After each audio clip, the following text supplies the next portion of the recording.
Hello everyone, চলে এসেছি তোমাদের এক নিউ মিনি ব্লগ নিয়ে। তো আজকে অনেক দিন পর চলে গেছিলাম আমাদের গার্লস হাই স্কুলে, আমাদের পুরোনো স্কুলে। তো আমি আর আমার মেয়ে, যদিও আমার বান্ধবীও।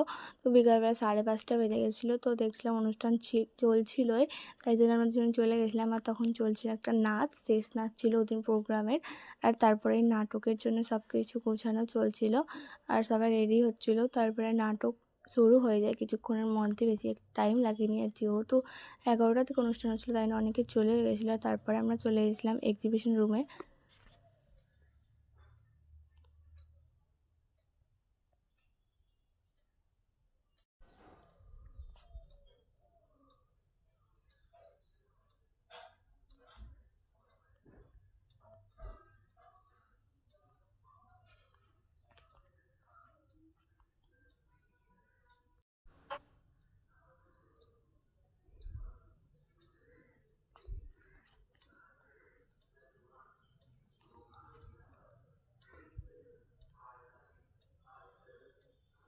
আর তারপরে চলে আসি আমরা বাড়ি। তো আজকের মতো মিনি ব্লগ এখানে শেষ করলাম, বাই।